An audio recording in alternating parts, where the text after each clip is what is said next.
Umakit Yes, ka sa office si Sir Aldrin sa taas. Agad-agad. Sige po. Ano pong lilinisan namin doon? No, kakausapin ka ni Sir Aldrin. Sumunod ka na agad, ha? Kakausapin? Naku, eto na yun! Taday, tumigil ka nga. Ano ba? Ano bang sabi ko sa'yo? Hindi mo kontrolado lahat ng bagay. Dahil si Aldrin yung kikilos para sa inyong dalawa.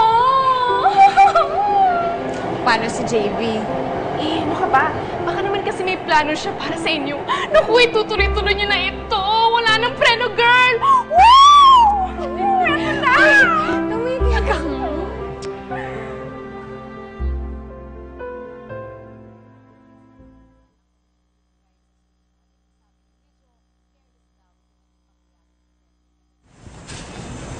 Sir Aldrin? Pinapatawag niyo daw po ako?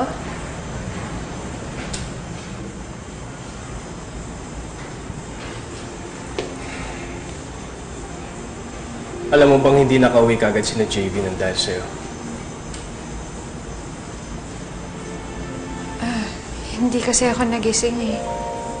Yun na yun. Yun na yung palusot mo. Wala ka na bang maimbentong mas magandang excuse? Alam mo ba kung gaano ka-vulnerable si JV ngayon? Insecure na insecure siya. Sorry. Sa'yo siya nakaasa, Des. Sobra siyang nakakapit sa'yo. Ano yun? Sasagutin mo, papaligiyahin mo pansamantala. Tapos, ngayon ibabagsak mo. Sana naman bigyan mo ng halaga yung kapatid ko.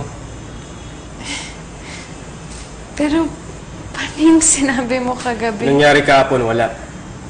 Wala yun. Nagkamali lang ako.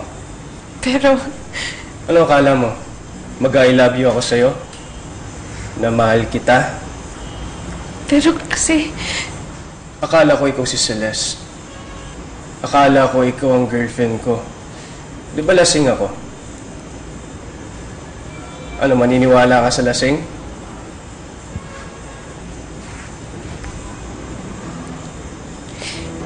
ewan ko. Wala yun. Wala ka sa akin. Para alam mo, wala ka kumpara kay Celeste.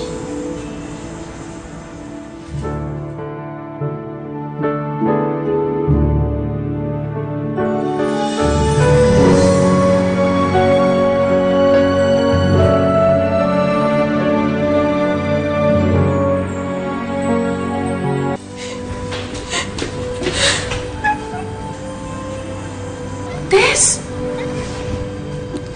Anong nangyari? Ba't ka umiiyak? Anong sabi niya sa'yo?